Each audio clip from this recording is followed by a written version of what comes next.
guys, pag-usapan lang natin ang chika ni Ogie Diaz. Catherine, sinagot ng matamis na oo si Mayor Mart noong December 2024 after showing ng Hello, Love Again. Kitang-kita naman natin guys, no? Pinatapos lang ni Catherine Bernardo ang nasabing movie nilang dalawa ni Alden Richard na inala noon guys ng karamihan Catherine at Alden Richard sila na.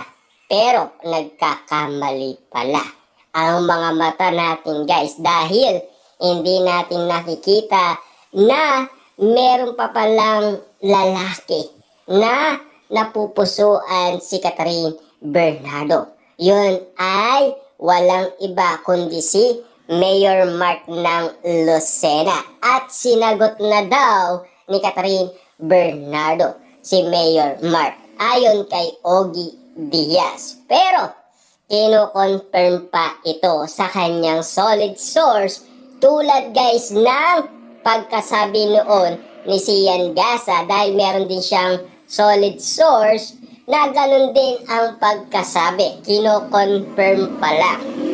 Grabe. Kitang-kita naman natin guys na wala pa talaga silang ebidensya magpapatunay dahil si Catherine Bernardo ay paliin daw na pumupunta sa Lucena at nakikipagkita kay Mayor Mart. Kita nyo naman guys, Catherine Bernardo pa ang pumupunta kay Mayor Mart kahit na busy na yan sa kanyang trabaho at kaliwat kanan. Pero bakit kay Alden Richard ang sinasabi niya kasi busy yun, di ba? Pero bakit si Catherine Bernardo kahit busy kaya niyang pumunta sa Lucena para makipagkita kay Mayor Mart? Dahil dyan, posible talaga guys na magjowa na sila. Kasi si Catherine mismo guys ang pumupunta sa Lucena. Kitang-kita naman natin guys ang ebidensya na sinasabi umano ni Ogie Diaz na galing mismo sa bibig ni Ogie Diaz. Diba? At gusto niyang i-confirm ito kay Catherine Bernardo kung may katotohanan. At siyempre sinasabi kasi guys ni Ogie Diaz, hindi pa daw ito true. Diba?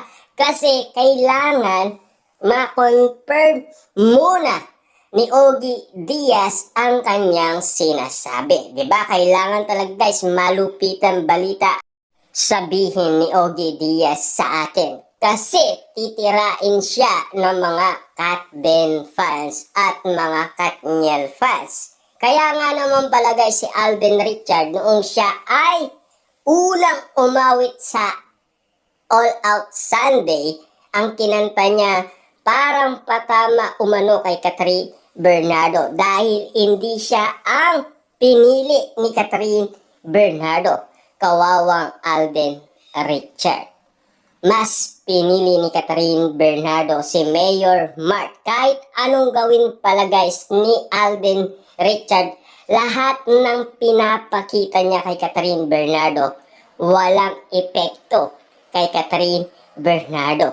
Dahil ang gusto niya, yung brusko talaga, na talagang palaban nga naman kasi, di ba? Dahil ang una niyang minahal at inibig ay brusko.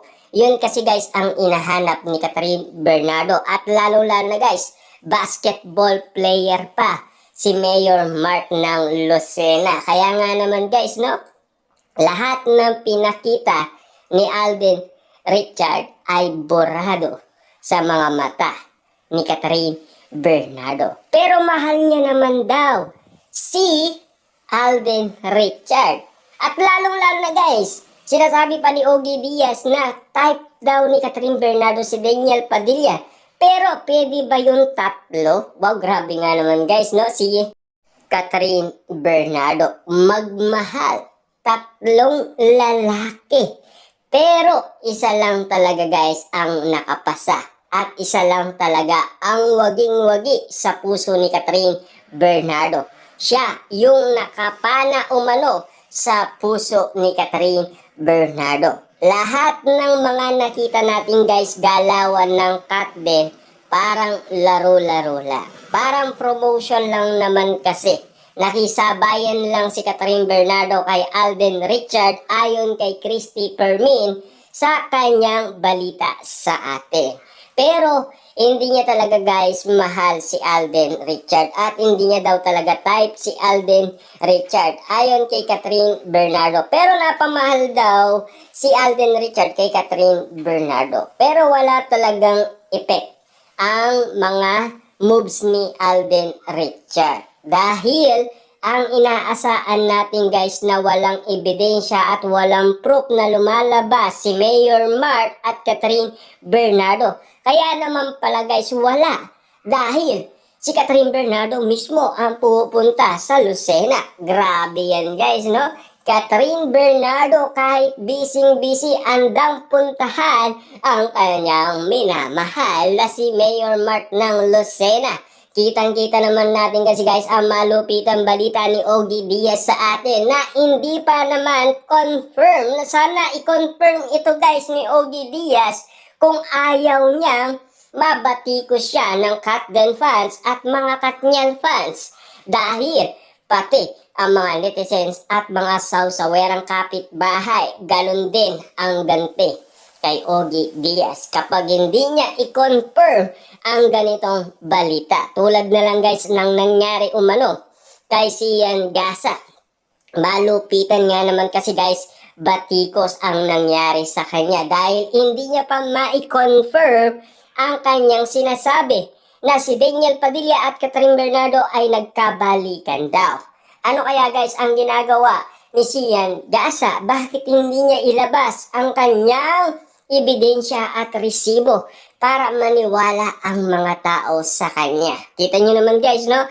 Alden Richard sumuko na sa panliligaw umano kay Catherine Bernardo dahil meron ng panalo sa puso ni Catherine Bernardo. Bakit bulag ba ang mata ni Catherine Bernardo? Lahat guys naniniwala umano sa Katden. Lalo-lalo na guys, napakalakas ng Katden. May proof na, di ba kay Alden Richard na napakalakas. Kitang-kita naman natin guys, no?